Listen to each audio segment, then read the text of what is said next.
hashimwe kandi himbazwe umwami. Turizera yuko byose birashoboka igihe umwami aba by'ukuri ahari. Kuno muhingamo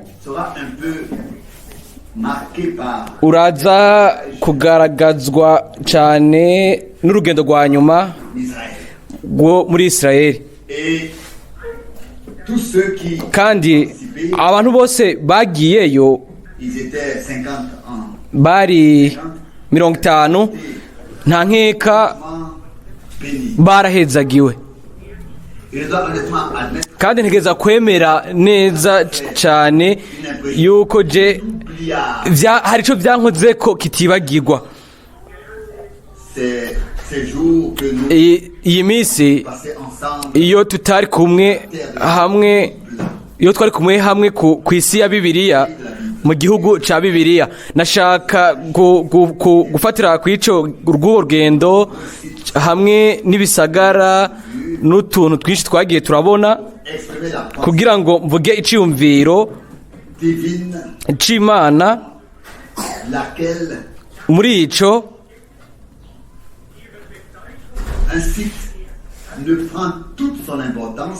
Agace gafata ikintu nyamukuru kaco igihe Imana yihishuye gusa muri ko ikibanza n'agace. Nashaka rero kuvuga nk'indunduro, mvuga yuko ubuzima bwacu, ukubaho kwacu ntibifise icyo bisigura niyo byerekeza kiretse Imana itwihishuriye. Nimba rimwe rimwe mvuze induru nkaduza ijwi cyane, si kugira ngo ndabashavuze, ariko ni kubera yuko mba nkozwe ko imbere muri jewe mfashwe, nkaba nkozwe ko n'ibintu bihambaye kuri jewe. Rimwe na rimwe baranyandikira agapapuro bakansaba ngo ngabanye ijwi, ngo ndarigabanye. Nashaka kubaza, mbega uyu munsi rimeze gute? Mbega ni rinini canke bivuga buke? Mbega bimeze neza? Okay, bimeze neza. Nimba bikomeye cyane, aho rero ucuzi birugo twikumwe, ariko ureke ukundi kuguruye, hanyuma umutima nawo ureke wuguruye. Ntidushobora kuguma dukora ibintu mu buryo.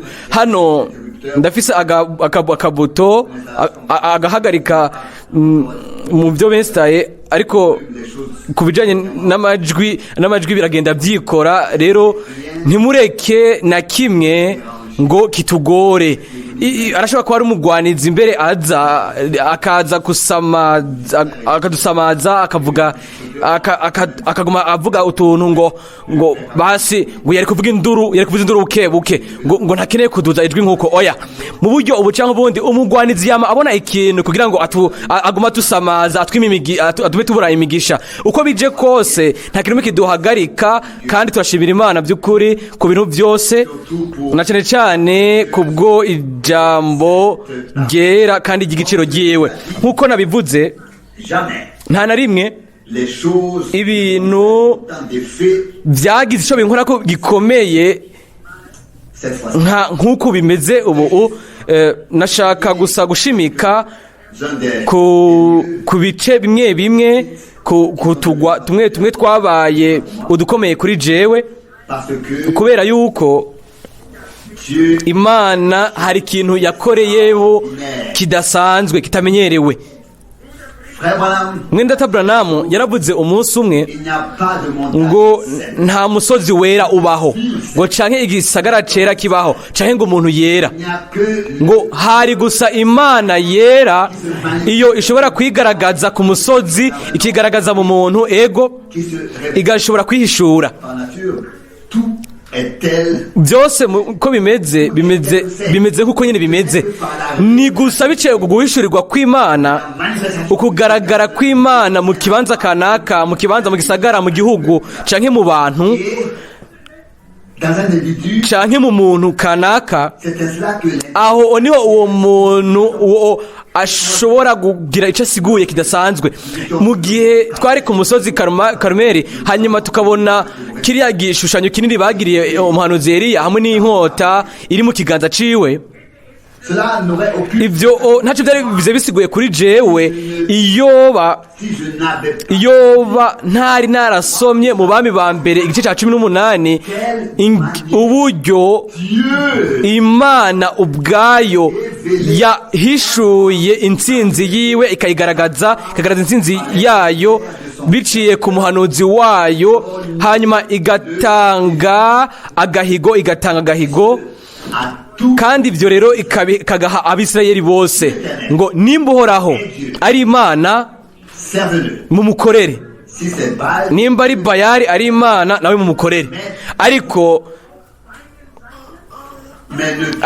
ntimugume muzungurika mu mpande zibiri zose, ntimugume muhindukira mu mpande zibiri mu mwanya umwe. Oya, yaravuze iryo jambo arivuga imbere y'abantu, hanyuma turazi inkuru ngine yabandanije, yaretse abandi bantu baratangura arababwira ati musenge Imana yanyu. Hanyuma iyo dusomye neza tugasoma iyo nkuru, igicaniro cy'Abisirayeli cyari cyarasanganguwe, cyari kiri hasi cyarasenywe, hanyuma abandi nabo bubaka ibicaniro byabo.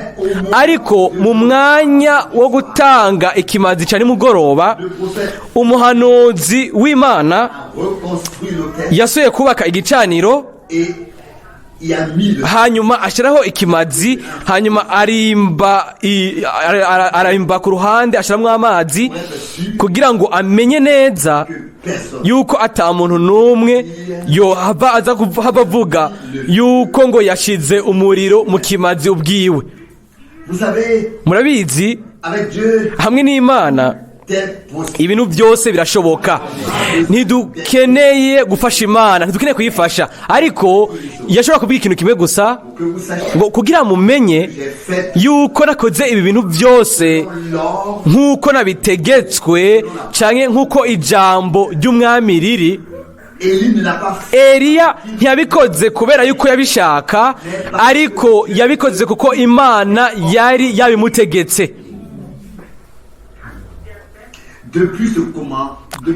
Guhera mu uwo mwanya umusozi Karumeli wagize icyo usiguye gikomeye, kubera yuko Imana hari ikintu yari yakoreyeyo kidasanzwe. Uyu munsi ni icibutso gusa, ni icibutso c'ibyabereyeho kiriya gihe kera. Ubu rero reka tuze ku gisagara c'Yeriko. Nivyo rero twabayemwo ubu mu iyi minsi byari byihariye. Ukazona ubwo nyene igihe twari duhagaze mu gisagara, hanyuma ibicu byaguma byiteranura, ibintu bidasanzwe kiriya gihe.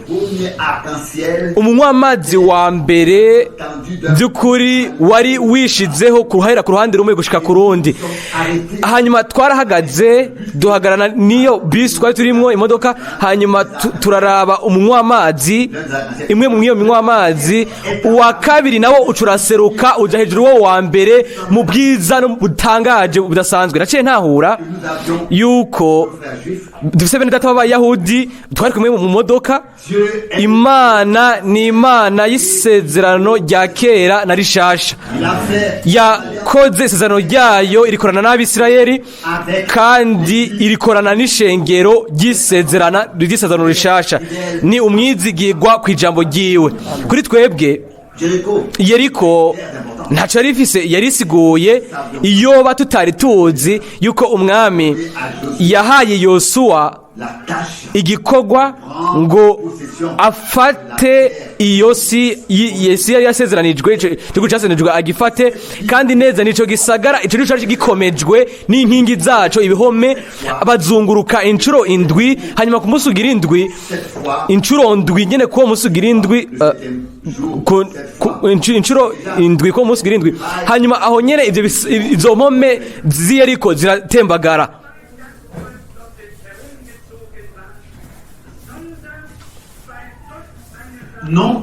Si kubera yuko abantu b'Imana bari ko bariyunguruza, ariko ni kubera yuko Imana yari yatanze isezerano, kandi bari barigumije batwara iryo sezerano mu mitima yabo gushika ku munsi aho ryasohoreza. Abana b'Imana ni abana b'amasezerano y'Imana, batwara amasezerano atari umunsi umwe gusa, ariko bayatwara iminsi yose gushika aho ayo masezerano asohoreje, gushika aho ashikiye, aho hashikiye ivyo Imana yasezeranije mu ijambo ryayo. Iyo dushitse ubu rero ngo tuvuge ku musozi Moriya, aho turasoma amasezerano rya kera yuko uhoraho Imana yategetse Mose ngo fata umwana wa Aburahamu, fata umwana wawe Isaka ukunda umutange kw'ikimazi ku musozi uwo nzokwereka. Hanyuma mu minsi 3 abona uwo musozi, hanyuma amenya yuko hari aho nyine muri ico kibanza. Hanyuma hari ikintu kidasanzwe cabaye. Umwami araza arasemerera, aravuga ngo Aburahamu, ibyo ntubikore, ukunyumvira kwawe kwagaragaye. Ubu rero araraba hirya yiwe, abona intama yari yazimiriye yari iri mu bisaka. Imana yakoze ikintu kidasanzwe, igikora muri ivyo bibanza byose. Ubu rero reka tugende kuri ya tongo rya Getsemane, muri ivyo bibanza byose aho ibihumbi byinshi uyu munsi bakunda kugenderera. Reka rero tuze ubunyene twihuse tuze ku musozi wa Golgota. Ku musozi wa Golgota, mbega uwo musozi uyo udafise ikintu kidasanzwe wari kutubwira iki, canke wari kubusiguye iki? Si umusozi, si ako gace, si ico kibanza, si saho hantu, ni ivyo Imana yakoze ku bwacu hariya. Ntitugendayo kugira ngo dushimagize ako gace, tugenda tugatahura ico bisiguye n'ikintu nyamukuru c'ivyo Imana yahakoreye. Atari uko ivyo bibanza vyoba bimeze nk'ibindi bibanza byose bihari. Mbere n'inyuma nyine hasa nk'agahanga. Nico gituma bahita ngo ni igice c'agahanga, ntantu hitwa agahanga. Ariko niba tutazi yuko umwami wacu yahasigiye amaraso yiwe akarekera ubuzima bwiwe, mbega ico kibazo kitumarira iki? Nta na kimwe. Uyu munsi ibihumbi n'ibihumbi by'abantu bica imbere, kandi ibyo rero ntaco biba bibabwiye. Reka re tuze kumva, tuze aho bahamba kumva, mbega iyo yotumariye iki jewe nawe kumenya yuko Yosefu w'Arimati uwo yari afise imva, iyo niyo Yesu yashizwemwo. Mbere no kwinjira kwawe n'ukwanje kwinjira aho hantu ntaco byotumarira iyo tutadutse ubwacu tukazukana na Kristo uyo munsi ngo tugendere mu buzima bushasha. Kandi nimba tudashobora kumukurikira kubwo buntu by'ukuri, aho rero twovuga ibyo bibanza byinshi ngaho, tukavuga ibyibutso bikubakwa hano, ibishushanyo hano na hariya. Ubu rero reka tuze kuri jewe nawe kubituraba. Reka dushike ku ishengero ry'Imana nzima, ku ishengero ry'abana b'imfura, abo bafise uburenganzira bw'abana b'imfura, hanyuma bakaba bafise uburenganzira bw'ab'imfura.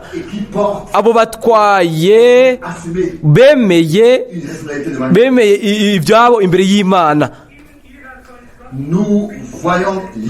Turabona ishengero ry'ubwa mbere muri gahunda karyo ryashizweho n'Imana mu burongozi bwa Mwene yera. Ariko ishengero ry'isezerano rishasha rirashobora gucika ikicibutso gusa, ikintu kiri ngaho cyo kwibuka ibyabaye kiriya gihe kera, ata agishinga nahe kizima gihari c'ivyo Imana ikora uyu munsi muri kino gihe. Kandi murabizi ubu rero igihe twari kuri uriya musozi, kuri uriya ruhome baririrako, hanyuma Mwene Data Goldner agasigura ibintu bimwe je byankoze ku mutima.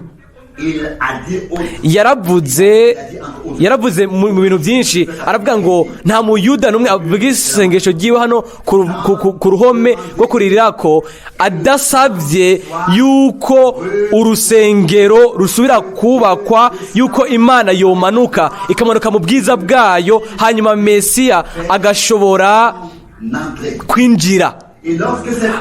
igihe rero uwo muntu yambwiye ayo majambo, igihe avuga ayo majambo akubwo ruhome borogerako, jewe byankoze cyane ku mutima.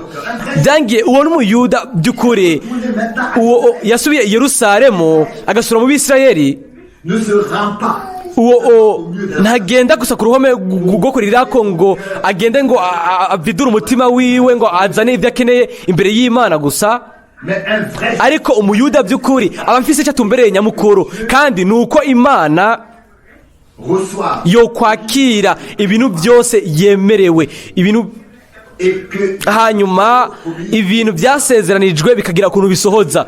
Kandi rero aho naciye nshika kuri iki kintu gikurikira ngo nimba twebwe nk'ishengero ry'Imana nzima, nimba twashikaniye Imana ibyo dukeneye, imitwaro yacu, ibi byo dusabira, amasengesho yacu ashobora kuba ari ibintu byacu bwite, ntihashobora kubura, ntihari hakwiye kubura yuko misose mu buryo bushasha tubishira mu birenge by'umwami, hanyuma tukavuga tuti mwami subira wubake ishengero ryawe, girira ikigongwe imbabazi abantu bawe, ntuguhazwe gusa no gukoranya abantu bawe gusa, ariko subira ugorore urusengero rw'Imana. Kandi turabizi yuko nk'uko isezerano rushasha riri, ishengero nigo rusengero, niyo ngoro y'Imana nzima.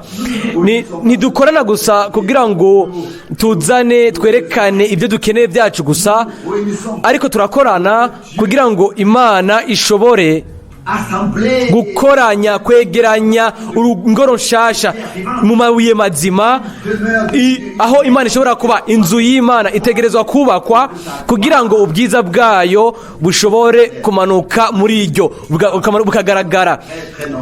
Ni inyigisho nyinshi cyane nahawe ubuhoho, izo nizo naronse inyigisho nyinshi kumbure ntari narabonye mu buryo nk'ubwo mu bindi bihe aho twagiye hariya.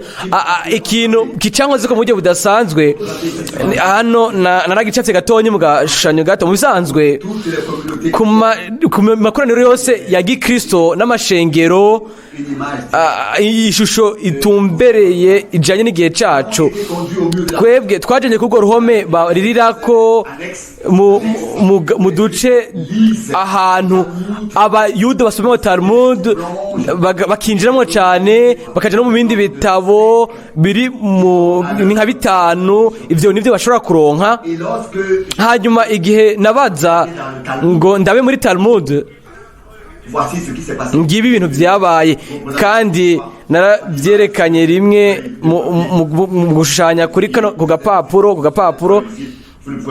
Mwebwe ntimushobora kubibona aho mwicaye, ariko kuko urupapuro rwa Talmud hariko agace ka Tora ni ibitabo bitanu bya Mose, niyo bitwa Tora. Kandi kugo rupapuro rwa Talmud hari agace kandi gato gusa ka Tora kari hagati mu rupapuro, iburyo bw'ibisobanuro by'abarabe n'abarongozi b'abayuda. Kugo rupapuro rumwe umurabe wa kabiri, hanyuma akaba ibisobanuro, hanyuma n'ibindi bisobanuro ku murongo umwe. Ni ibyo ako gace gato gusa ku rupapuro niko kaba ari ijambo ry'Imana. Bisogwa ngo nivyo umwami ubwiwe yaba yaravuze, akabibwira ubwoko bw'Abisirayeli mu bitabo bitanu bya Mose. Hanyuma igihe mwene data Gordner yadusiguriye ibyo bintu, hariho bene data bamwe hano, ibyo nabyo byankoze ku mutima cyane. Mbega ntitubaye mu gihe aho agace gatonyi k'ijambo ry'Imana karashobora gufatwa, hanyuma iburyo n'ibubamfu, hejuru no hasi hakaba hari ibisobanuro by'abanyabwenge bitandukanye. Hanyuma igihe nabaza ikibazo, ariko kubera ko mbega ibisobanuro bihari biri nk'uko ikintu kiri muri Tora mbega nticyari gihagije. Ego ego bari ngo abashakashatsi n'ibindi niko yaciye ambwira. Turabona yuko ugukata si ibintu byo ngaha ejo canke hirya y'ejo haheze, ahubwo guhera mu minsi ya Yesu mu mwami wacu yaravuze ngo musibanganya ijambo ry'Imana kubera yuko ngo mwashize mu kibanza ibyashinzwe n'umuntu, inyigisho z'umuntu, amategeko y'umuntu, ibubamfu n'iburyo, ibisobanuro, hanyuma hakaba hari agasonga gatonyi ko muri tora gusa. Ibyo rero bwari ubutumwa bwuzuye kuri jewe, bwuzuye kuri jewe, sinshobora kubibasobanura. Navuze ati mana yanje fasha, sinshaka ibintu biri bubamfu canke iburyo, hejuru canke hasi. Je nkeneye gusa ibisohotse bivuye mu kanwa kawe ubwabyo, kuko umuntu ntabeshwaho n'umutima gusa, ariko abeshwaho na buri jambo ryose risohoka riva mu kanwa k'Imana. Kandi hanyuma agasongero k'ibyo bintu byose kabaye ko inyuma y'uko twari tumaze kuronka ibyo bitabo bisubweho gusomwa,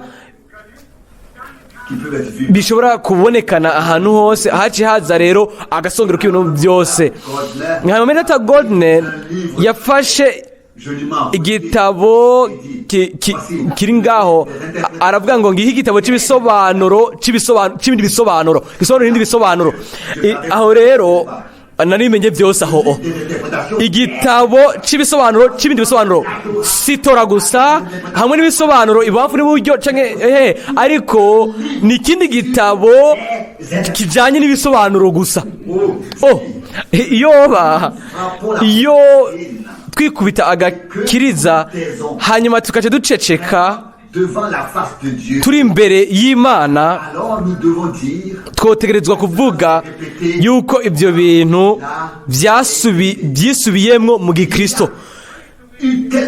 Habaye ibisobanuro byinshi, si ibubamfu n'iburyo gusa, si hejuru no hasi gusa, ariko n'ibitabo byuzuye ibisobanuro ngo bisobanura ibyanditswe byera. Hanyuma ivyumviro byanje bice bigenda mu buryo bwihariye, bukaja mu gitabo ca nyuma ca Bibiliya, ibyahishuwe Yohana. Mbega ibisobanuro ni bingahe byashizwe ngaho ku byashoye Yohana? Ni ibitabo bingahe byanditswe? Bamwe basubiyemo amajambo y'abandi, hanyuma bongerako ibisobanuro byabo ku bindi bisobanuro, gushika aho nta kintu gihambaye cyari gisigaye mu bisanzwe ku cyo byari bisiguye c'ukuri mu byo Imana yaba yavuze, ku byo Imana yaba yavuze. Ariko turazi yuko byahimbaye Imana ngo itore neza cyane mu gihe cyacu, itore umuntu atarakeneye gusobanura, umuntu uwo yemejwe nk'umuhanuzi w'Imana guhera akivuka. Uyo ijambo ry'umwami ryatanzwe bice guhumekerwa kw'Imana, ntibyari bisobanuro, ariko kwarwishurirwa ubwabyo kw'ibyo umuhanuzi Daniel avuga mu gice ca 12 ngo gumiza ivyo ufatanishe ishashara ayo majambo gushika ku gihe c'iherezo. Aho rero ngo benshi bazobisesangura kandi ubwenge buzogwira. Kandi birashoboka yuko rimwe na rimwe turibaza ikibazo ngo ni ikihe dufise kirengereye abandi.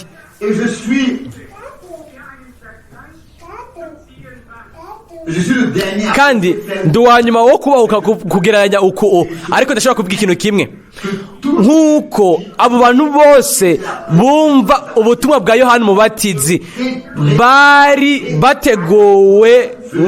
bateguriwe ukuza kwa mbere kwa Kristo, uko niko ibyo bintu uko bimeze niko n'abo bose by'ukuri bumvirije bakumva ubutumwa Imana yatanze kuko inama yayo iri biciye kuri Mwene Branham baza biteguye kugaruka ku mwami Yesu Kristo. Sinshobora ukundi kuntu ndabigenza.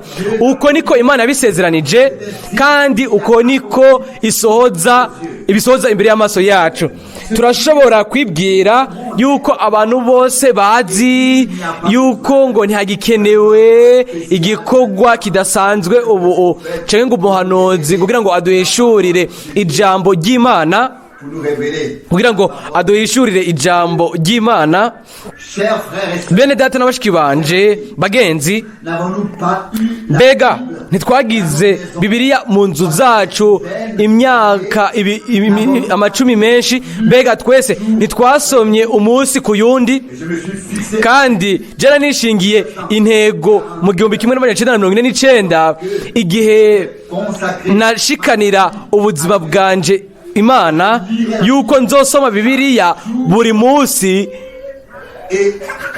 kandi ko misi yose nzoba ndiko ndasenga imbere y'Imana. Hanyuma icavuyemwo nuko ntitwasomye Bibiliya rimwe gusa, twanayisomye inshuro nyinshi.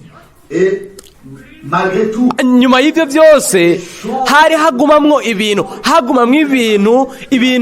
byari mu gice kijanye n'ubuhanuzi mu nama y'agakiza, kandi ibyo bintu ntitwabishikira twebwe twese. Hanyuma ijambo ry'Imana rirasohoza, hanyuma irungika umuntu aciye bugufi yashobora kuba hano ku isi. Sinigeze numva umuntu nk'umunyamerika ariko avuga icongereza kibi, atazi n'amayago n'imvugo azizi gahoro gahoro. Ariko nyine ibyo nyene nibyo byahimbaye Imana, gufata ikintu ataco kivuze imbere y'abantu b'isi, agasiga inyuma abanyabwenge n'abashakashatsi abari bazi gusobanura no kwandika, hanyuma ifata umuntu asuzuguritse kugira ngo ubwayo ivuge iciye mw'uyo, kugira ngo ivuge iciye muri uyo. Kandi turemezwa yuko nimba twizera n'imitima yacu yose, tukizera uko guhishurirwa Imana itanga, ntihategerezwa kuba umuntu hagati muri twebwe aza ngo yishire hejuru avuge ngo birashoboka ngo yuko ngo ngaha naho ngo nawe ngo ntafise ukuri mu bintu byose. Murabizi turashobora gushirwa imbere y'igipimo umwanya n'umwanya, ariko twitonde kugira ngo umugwanizi mw'ico kipimo twitonde kugira ngo tutonde mu bintu bibiri. Igihe twari mu Bisirayeli, Mwene Data atubwiye ngo muraza kubona ko abasoda bose muza kubona bose bari mu nzira n'ivyambarwa byabo nyine bikwije. Aravuga ngo nta musoda muri kino gihugu kiretse yambaye ibyo byose akwiye kuba afise, kandi ibyo nabyo hari ico byankoze ko kijanye n'ubutumwa. Nk'abana b'Imana dutegerezwa kwambara ibigwanishwa byuzuye by'Imana. Ubwo Abisirayeli bamerewe nabi hamwe n'abansi. Mu mwanya wose harashobora gushigwamwo ukugwana. Birakwiye rero yuko baba bambariye kugwana. Aho rero cyari bwari ubutumwa bwuzuye kuri jewe. Kumbure ijambo risanzwe kuri Mwene Data kuri we, ariko kuri jewe ryari ubutumwa bwuzuye. Ubwizera wese jewe nawe, Mwene Data na mushiki wanje mugenzi, dutegerezwa kuba twambaye ibigwanishwa kubwo ukugwanywa, kandi nta numwe ibyo abinyegejwe ari kure y'ibyo. Nariko nsoma muri Yobu muri kino gitondo mu gice ca mbere, hariho ikintu ku mutima yari yitwararika ubwiwe, hanyuma akitwararika n'umuryango we wose. Haranditswe hariya yuko ngo abana biwe barakorana ngo kubwo iminsi mikuru y'amavuko bakagira iminsi mikuru. Hanyuma Yobu we nka se wabo yaba akozwe ku mutima wiwe ku buryo bw'uko yaca atanga ibimazi kuri buri umwe wese mu bana biwe muri inyuma y'urubanza rwose umunsi mukuru wose, kuko kugira ngo umugisha w'Imana ntuje kure yabo. Hanyuma hacahaza umunsi aho bari bakoranye, hanyuma inzu ibagwako bose, hanyuma ubwo nyene bose bapfira rimwe, hanyuma Yobu kumbure yaribajije ngo misi yose natanze ikimazi, ubu rero bose barahambwe. Ariko turabizi ko yashobora kuvuga akavuga ngo uhoraho yaratanze, uhoraho yisubije, hahimbazwe izina ry'umwami. Yari atekanye imbere muri we, mu gihe inyuma ibintu byose byari bisambutse, byose byari byasambutse, byasanzaguwe, byamanyaguwe, biri hasi. Kandi we nyine ubwiwe yakoze ibyo umupapa ashobora gukorera abana biwe canke ibyo yokorera umuryango wiwe. Hanyuma ibyo byaragiye imbere muri we, yari yambitswe bigwanishwa. we n'umwami gusa yaravuga ngo sindabitahura, naragukoreye, ubu rero wemeye ibi na biriya, ni jewe ibyo bintu bishikiye. Mbega abandi bose baca bavuga iki ubu? Mbega baza kunyumvira kwiki? Mbega baza kuvuga iki bamvuga kwiki? Ibyo bintu byose byanshikiye. Yobu ntiyarahangayitse, yari abizi neza, abizi yuko gukubitwa nk'uko nivyo rivuye ku Mana, misi yose vyari bivuye ku mugwanizi. Hanyuma nivyo dutegerezwa gutahura, ugutegwa, ibipfunsi, ugutukwa, ibyo ntibiva ku Mana, biva ku mugwanizi. Nubwo rimwe na rimwe aca mu bizera, murabizi umugwanizi ntashobora gukora ibintu bihambaye iciye ku bantu batizera, iciye ku bizera ntishobora gukora ibikomeye, kuko abizera baba bari mu bandi bizera. Kandi aho nyine rero, aho niho aho bari bakwiye kuba umugisha, aho rero niho baca bakora amakosa agoye, amakosa babi. Hanyuma ibintu biba inyuma mw'ishengero, ibyo si ku byacu, ariko ibintu biba imbere mw'ishengero bikaba mu bwoko bw'Imana mu buryo bwihuse, birashobora kutwononera twese. Ikintu ntegerezwa kuvuga uyu munsi muri kino kibanza nuko shaka kuvuga, kandi ni iki gikurikira. Igihe Mwene Data Branham yavuga ijambo akarivuga ku butumwa canke kuri gahunda y'ishengero, aho ngo avuga ko atabo hanuzi na bumwe mu gusobanura ubuhanuzi mu ndimi bushobora kwemegwa kiretse babiri, ibivyabona bibiri canke bitatu bifise impano yo kurobanura impwemu, bataronse ubushitsi bw'amanga, bari imbere y'Imana yuko ivyo bintu vyavuzwe by'ukuri bivuye ku Mana. Murabizi mbere hamwe no guhishurirwa urashobora kugira nabi ku buryo bw'uko udashobora kubikosora. Kandi nimba umuntu afise uguhishurirwa kuva ku Mana, uyu munsi muri uwo munsi noca ndamusaba by'ukuri, nkuko Mwene Data Branham yabyerekanye, yuko abyandika akabishira ahabwirwa ubutumwa, ntabibwire umuntu n'umwe. Nimba yarose uguhishurirwa akashobora kubyandikwa akabishira ku meza, hanyuma hakaba ariho bene data bafise impwemu yo kurobanura kugira ngo basengere iyo hishurirwa, hanyuma Imana ibahe ukubonesherezwa kugira ngo bamenye nimba ico kintu by'ukuri kivuye ku Mana. Kandi nimba kivuye ku Mana, gitegerezwa rero gusa gitegerezwa kuca kibwirwa abantu bose b'Imana, ariko ntibibaye imbere. Nimba bitavuye ku Mana, turabireka bikagenda ubwacu. murabizi turi abantu gusa, turi abantu buntu, turi abantu buntu, kandi turashobora mbere kumva tukabona n'ibintu mu nzozi tukabibona neza mu buryo butandukanye, bikaba ibintu bigaragara bihari by'ukuri ku buryo bw'uko tuba tubyemezwa yuko ibyo bintu biva ku Mana.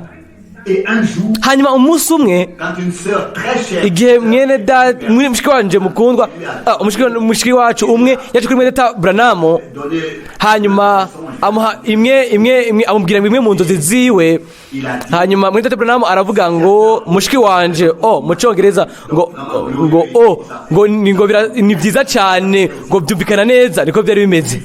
Hanyuma acahaza ijambo risanzwe gusa rya mwene Branham, aramubwira gusa ati ariko ni umugwanizi yabiguhaye, niwe guhaye iyo nzozi.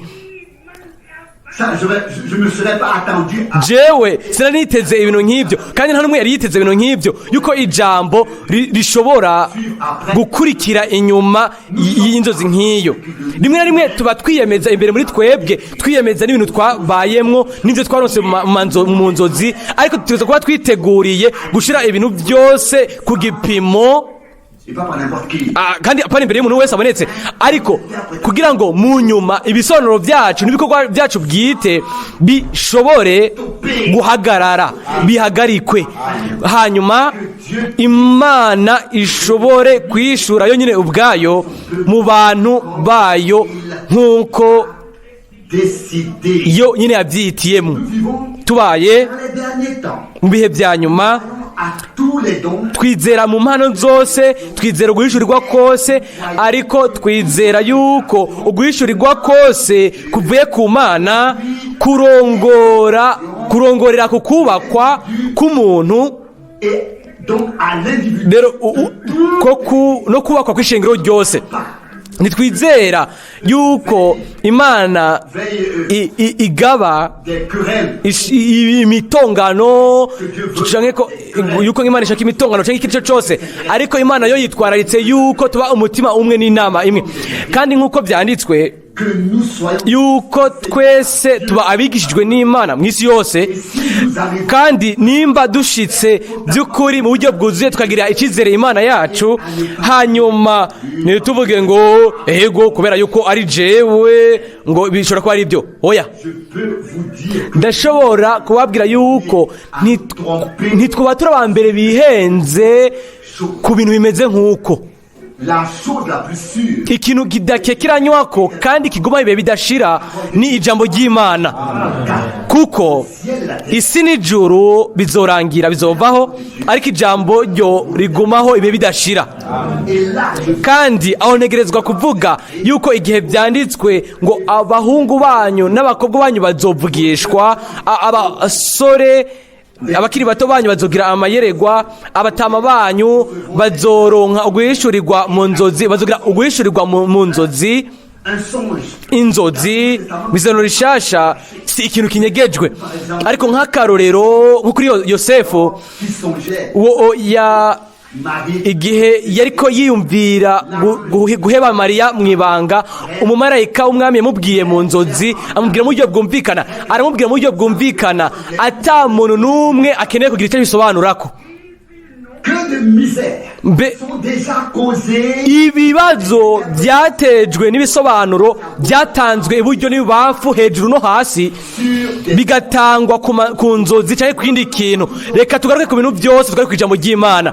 Kandi nimba dusoma mu Bikorino wa mbere 12 hariya haranditswe neza ijambo kurindi, kandi ngo umuntu wese yahawe ukimugaragaza ko mwemu kugira ngo bigire neza bose, bisigurwa ngo kugira ngo habe ukubakwa, bubakwe umubiri wose wa Yesu Kristo wubakwe mu isi yose.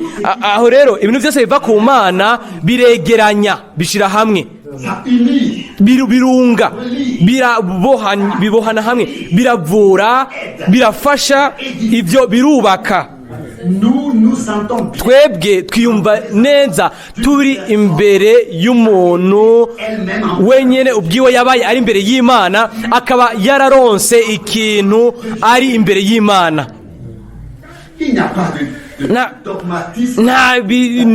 nta bintu byo gutondekesha byo kugira ngo umuntu ngo abe avuga iby'ukuri ngo nta kajewe nta byumviro by'umuntu nta kintu na kimwe nta bintu by'umuntu bwite nta kintu na kimwe ibintu nk'ibyo hari urukundo rw'Imana gusa rurengera ibintu byose kandi guhishura intsinzi y'Imana mu ntsinzi iyo twiyumviriye rero aho tubona nk'icibutso naramaze kubivuga ni ahantu gusa Imana ishobora kwishura niho haseruka si igicibutso gusa gishushanywa ariko haba hariho igishinga ntahe kizima c'ivyo Imana yakoze muri ico kibanza nk'akaroro mbonye igico bashizeho bamanitse igishushanyo bashize ku musozi Karumeli ivyo naco bimarira uyu munsi ariko igihe hazoza isaha aho Mose na Eliya bazogendagenda mu mayira y'i Yerusalemu kugira ngo bavugishwe ntibazoba bari ngaho nk'ibishushanyo baza gushimagiza oya ariko bazoba ari ivyabona ibishinga nahe bizima ku gishinga nahe c'Imana nzima no kubwo uguhishurirwa kw'ijambo ry'ubuhanuzi ishengero ry'Imana nzima si igishushanyo capfuye ariko ni igishinga naye kizima c'ivyo Imana ikorera kw'inosi uno munsi gushika k'uyu munsi murabizi mu gihe mba ndi mu ndege bitantwaye ifaranga na rimwe inshuro nyinshi nagiye i Roma hariya rero Petero arahambaye bamushanya ahambaye cyane hamwe n'abantu bose baza bafise uko kwizera kw'abaroma kw'Iroma bagasoma ibirenge vyiwe hanyuma igihe twitegereza ivyo bintu yuko Petero uwo ico yari ari mu maso y'Imana nico Petero ari mu maso y'abantu dutegerezwa kuvuga tuti umuntu yabaye icabona kizima yashobora kuvuga ngo ntidufise nta zahabu tugira nta n'ifeza ngo ariko ico mfise ngomba ndakiguhe mu izina rya Yesu w'i Nazareti haguruka hanyuma utambuke. Petero na Yohana ntibari icibutso c'ivyapfuye c'ivyo Imana yari yarakoze igihe kimwe bari igishinga nahe kiriko kiragendagenda bari bahari kugaragaza ko Imana nzima ihari. Mbega uri cibutso ico cibutsa kumbure ikintu kanaka Imana yakoze igihe kimwe haheze imyaka myinshi canke uyu munsi uri igishinga ntahe kizima kigendagenda kuri ino si uri igishinga ntahe kizima kicerekana yuko Imana nzima ihari yuko icivyo Imana yakoze muri kiriya gihe muri kino gihe aho harimo itandukaniro rikomeye. Abantu babaye muri kahise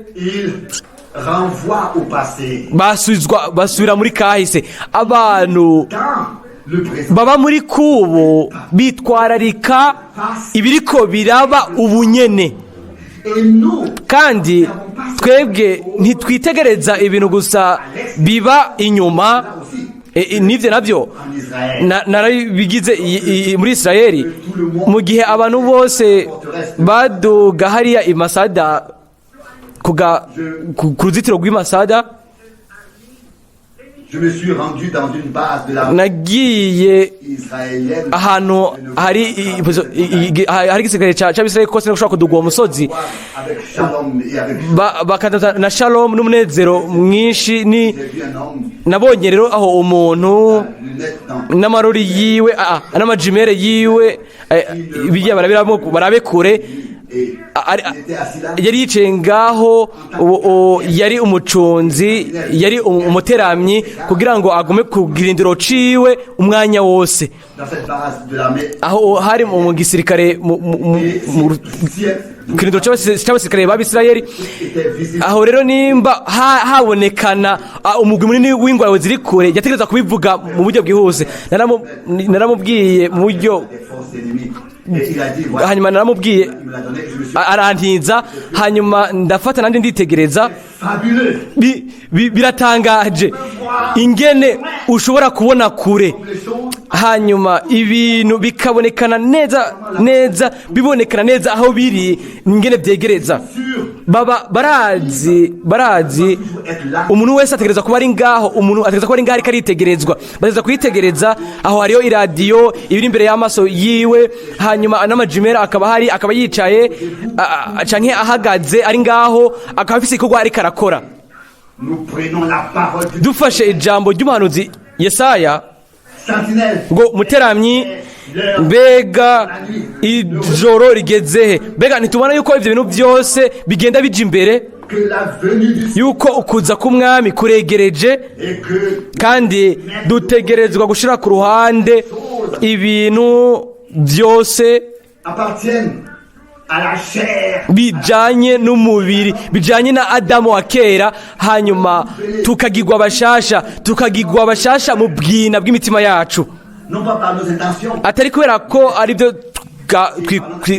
ibintu byacu twikoreye oya ariko kubw'ubuntu bw'Imana burungika ijambo ryayo kugira ngo ritugire abera ridukize hanyuma biciye ku bushobozi bw'amaraso yiwe na mwemu wiwe bigasoza muri twebwe bigakora ukugirwa abashasha no kuvuga ubwa kabiri ibintu byinshi byoshobora kuvugwa ariko Imana ishobore kwandika ikintu kimwe mu mitima yacu dufatiye ku nyigisho y'uno mugoroba urashobora kubona ibibanza bitandukanye byanditswe muri Bibiliya urashobora gusoma mu byakozwe n'intumwa ibyo Imana yakoze mu ishengero ry'ubwa mbere ntituzohazwa kiretse natwe turonse ugusubizwa mu buryo bwuzuye ugusubizwaho mu buryo bwuzuye igihe cyose tutarasubira kuba twebwe ubwacu ishengero ry'Imana nzima ridashobora gufatwa nk'icibutso ariko rikaba ari gishinga nahe kizima c'Imana ubwayo hano ku isi uyu munsi murabizi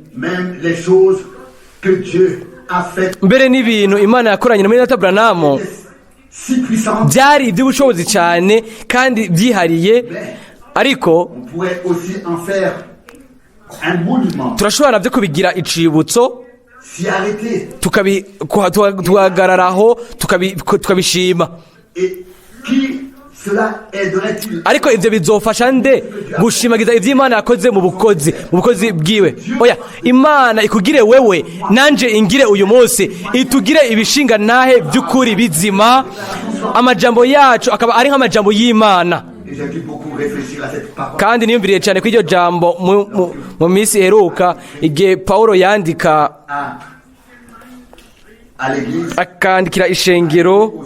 akandikira amashengero ngo amajambo yanyu amere nk'ayavuzwe nk'amajambo y'Imana murabizi yuko icyo Imana ivuze mu kanwa k'umuhanuzi bwaba ari ubuhanuzi ryaba ari ijambo ry'Imana ubwayo biciye mu kanwa k'umuntu uyo yaba ari imbere y'Imana aho rero mbega Mose ntiyavuze mu gihe hari hasigaye babiri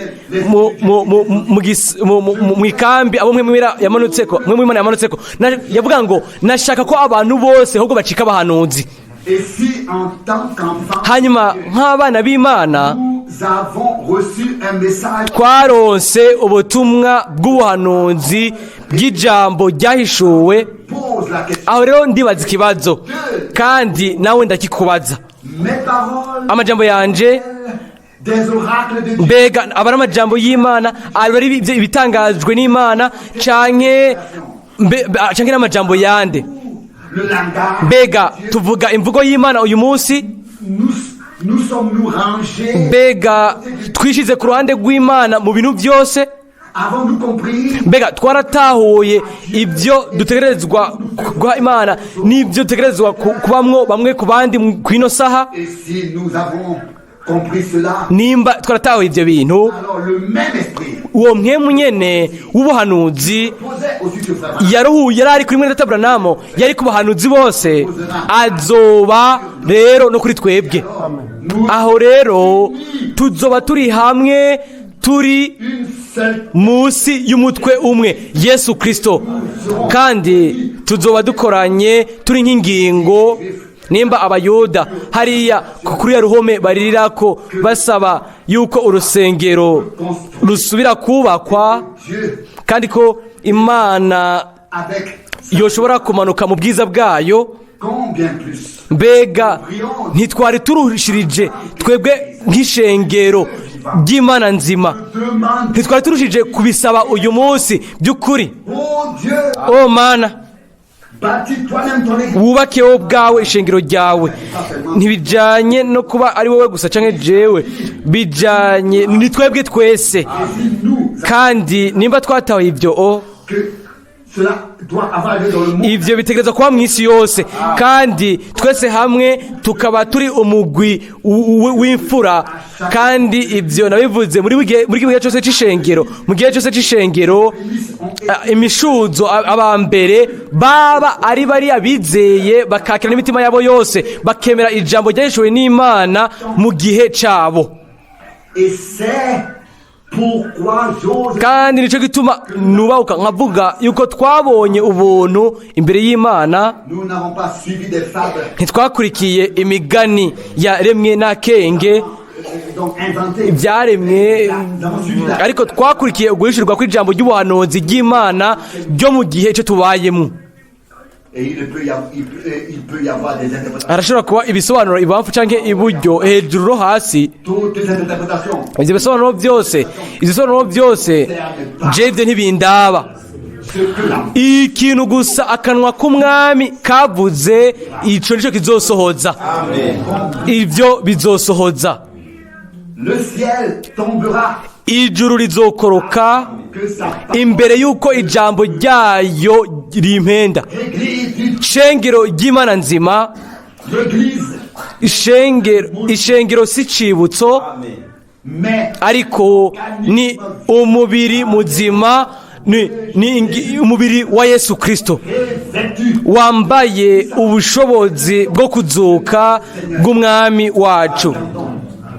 le change. Kandi turindiriye uguhindurwa kw'imibiri yacu.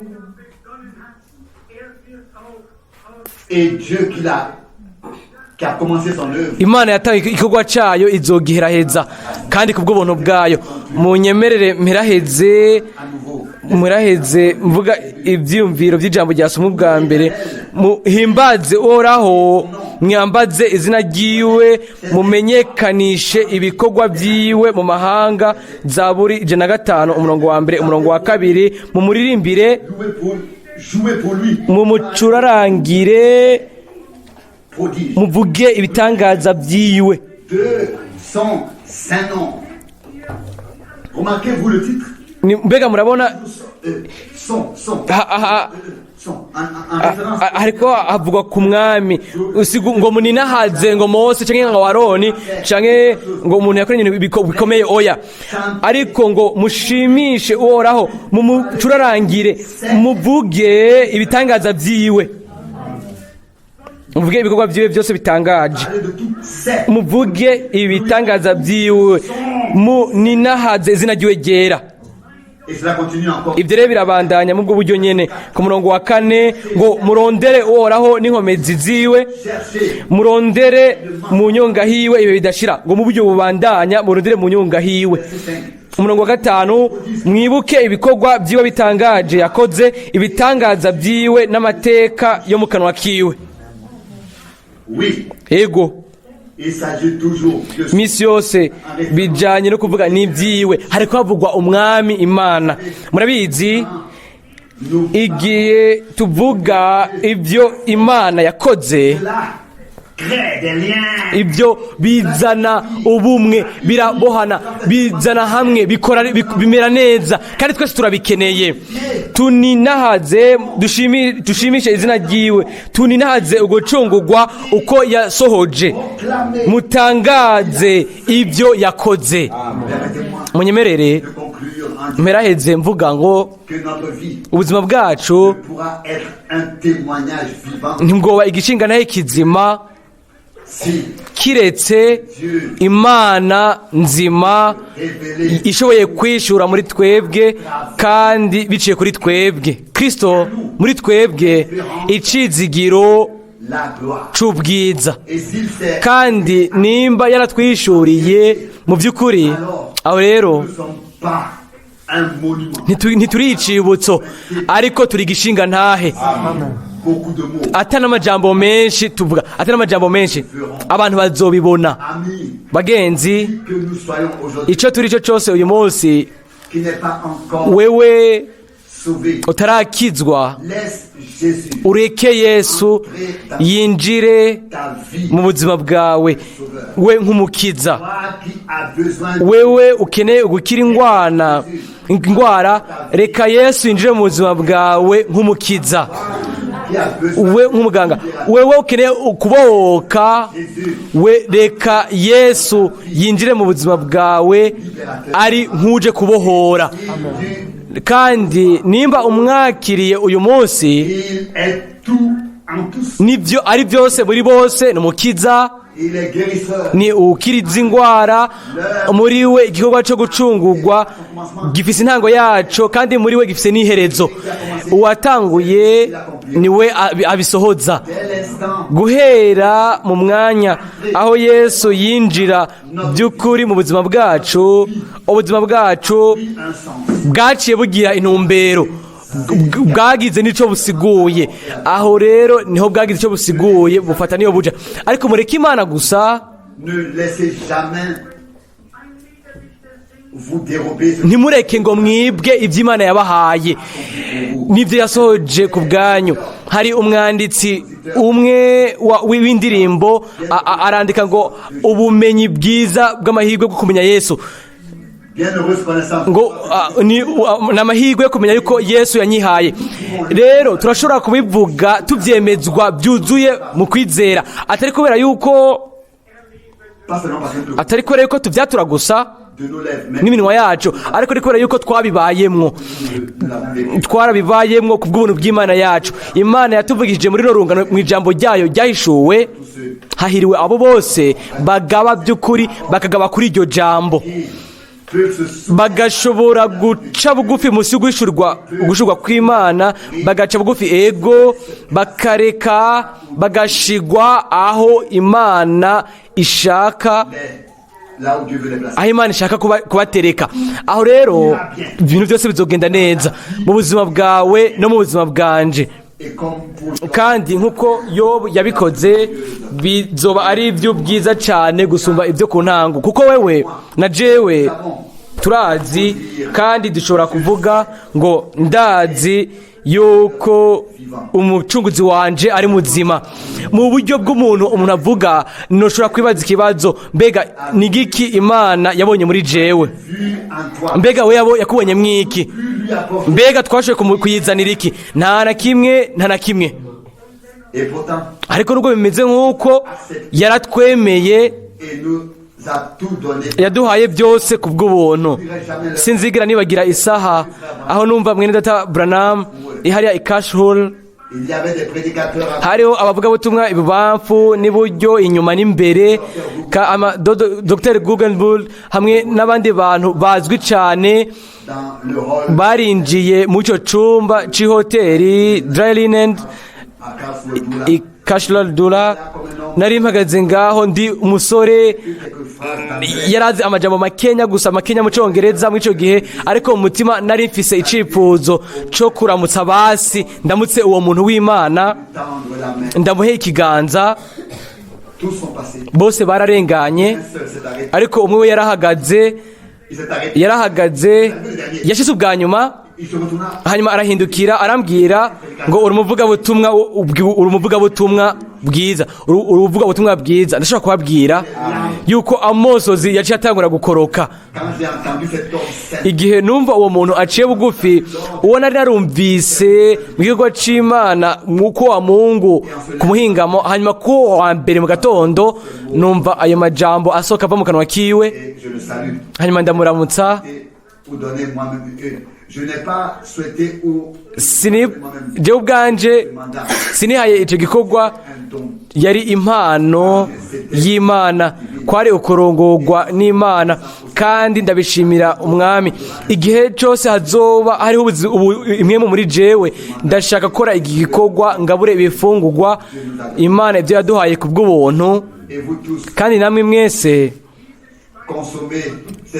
abafungura bino bifungurwa mube abashimira Imana kubw'ibyo ibyo ntibiva kuri twebwe ibihumbi n'ibihumbi by'abantu babica ku ruhande kuri bo nta kintu na kimwe bivuze ariko ku bana b'imfura bo ku bahungu by'ukuri b'Imana n'abakobwa abo nibo ijambo ryahishuriwe nibo rifise icyo risigura kuri benshi izina rya Mwene Data Branham ryacitse ahubwo igisesema kandi kugagwa gatonyi nako iryo zina ribohanye n'ivy'Imana yakoze mu runganwe rwacu hanyuma hariho n'ibihari yuko imva z'abahanuzi zirasigwa kugira ngo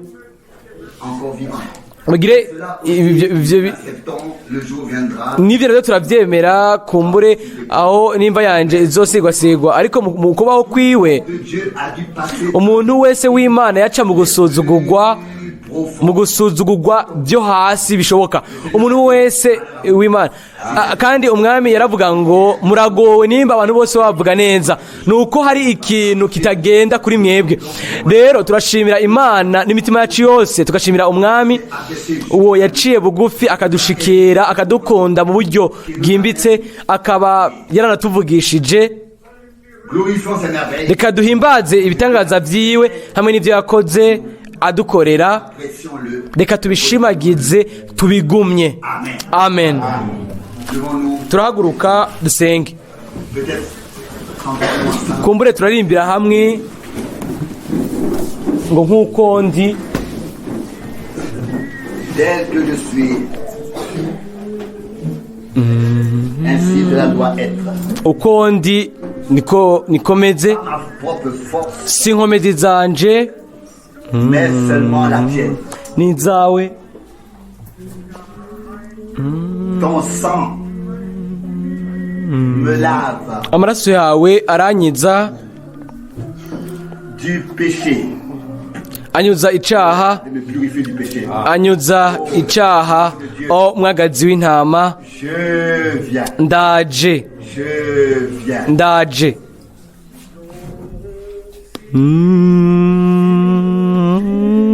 tel que je suis ainsi cela doit nk'uko ndi uko niko biri atana kimwe muri jewe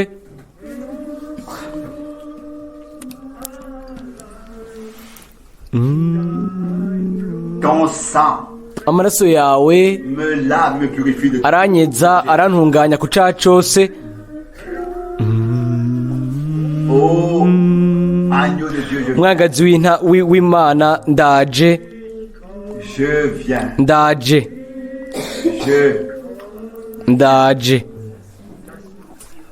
courbons la tête twunamike imitwe yacu Père céleste data uri mu ijuru tout mon cœur n'umutima wanje wose ndagushimira o mana de nous permettre yuko utwemerera twebwe nk'abantu bawe ko dukoranira muri kino kibanza en ton précieux et saint mu izina ryawe ryera ry'igiciro au Seigneur ndagushimira cyane mwami yuko wanyemereye mu minsi ya nyuma nkaba ndi aho wagendagendeye hariya ukiri ku isi aho abahanuzi bavugira ijambo ryawe ariko ndagushimira birushirije yuko